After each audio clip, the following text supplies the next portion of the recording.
It's Market Day Report. We're glad you're with us, starting another trading day. Okay, let's jump into the markets before that World Ag Supply Demand Estimate, or WASDE report, which comes out in less than 2 hours. We're starting with the cotton market. Cotton has really taken it on the chin as of late, as it's been lower for 6 straight sessions. And, well, we're higher right now at 64.87. That's up 11 points. Let's go to spring wheat. We work our way kind of backwards here, and spring wheat contracts are in positive territory. Hard red, positive territory. New crop, that July, 552. It's a penny and a quarter higher. And Chicago wheat, it's unchanged, 550 and a quarter. How about beans? Beans have been under pressure, down 2 straight sessions, and we're lower here today with January now 10.89 and a quarter, make it 10.89 and a half, off 4 and a quarter. And the corn market, there's the March contract at 445, penny and a quarter higher. Our guest here today, Chris Swift, Swift Trading, in studio. Chris, USDA out with that announcement yesterday. Kind of interesting. Yeah, it really is. I know the bridge payments, everybody was expecting that, and it all depends on how much you get. And as we were talking off stage, it's going to be dependent upon what crop that you produce and whether it's certified acres or not. And it doesn't look like it's going to be a great big payment to many people, but every little bit helps. Okay. You did a little interesting number crunching, didn't you? I did. Tell me about that. So at $12 billion, if you just took the corn crop alone at 95.2 million acres, it equals about $125 per acre. So we had some questions come in and say, will those farmers take and use that to buy cattle with?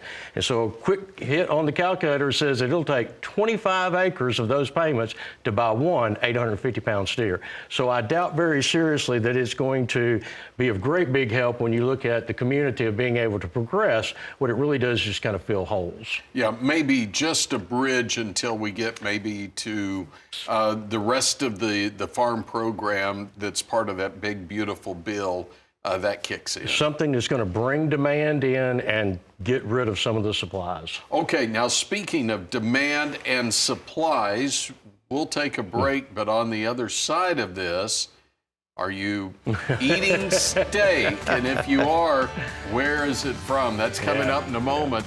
This is Market Day Report. All right, let's talk cattle for a moment. We're watching the December contract for the fats, down 12 cents, $227.20. February up 25 cents, $226.95. And again, cattle trying to get back into positive territory after a bit of a speed bump yesterday. January dollar higher for feeders, $336.65. And then the hog market, hogs trying to make it 5 straight sessions higher. We're in the red right now. February 81.52. That's down 87. Chris Swift is with Swift Trading. All right, Chris, we talk about demand for our beef, and we've got probably the strongest demand we've ever had for beef, but limited supplies. So what do we do with that? How do we make it happen? Well, we either have to increase our supplies, and that's what we're doing right now, is we're increasing our supplies and we're importing. So I read this week that in some short store shelves, they are now featuring fillets with the stamp on it, product of Argentina. So Argentina is now starting to send in actual cuts of beef instead of the lean trimmings. A very interesting door to open, because we have not before in history, to the best of my knowledge, accepted cuts in from a foreign country like that. So it's going to be pretty interesting to see how it dictates the beef market from this point forward. What we keep noticing is the optimism of the cattleman, and it's not seemingly being shared by everyone else out there, but I have to believe that right now the optimism, from what I'm listening to some of them, is greater than it was on October the 14th before we broke, $5 lower on the opening and haven't looked back since. the expectations of there no more cattle has been traded for 2.5 years now. The loss of beef production has been increased significantly, where we're only going to be down about 1.5% to 2% less this year over last year, and 2026 may or may not fall too far behind 2025 in total beef production, with one huge key: the Mexican cattle. If the Mexican cattle come in, it changes the dynamics greatly, because now we have cattle inventory from what we have been so shy of. Okay, and that begs the question, where is the feeder in all this? The cattle feeder right now is exposing himself to an immense amount of risk. Just like all the way up through the summer, they were paying greater prices for feeder cattle in expectation that the fat cattle market would continue higher, because we didn't see much change in input cost at all. Feedstuffs pretty much stayed about the same. Interest rates pretty much stayed about the same. So therefore, we had no margin in there.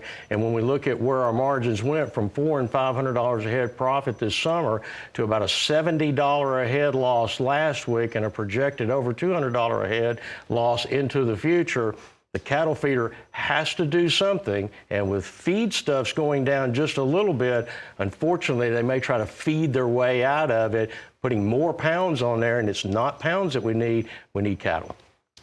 Good points. Chris, always great to visit pleasure, with Tony. you.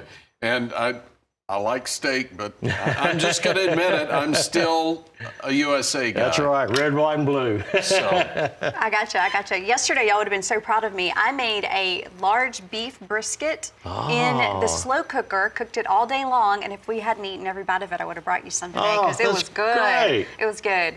oh yeah, well, I had big rib eyes, 2-inch thick rib eyes. I had 20 of them, and had I not eaten them all, I You would would have. have been glad to share, right? Yeah, I thought y'all would have been so proud. Thank you so much, gentlemen.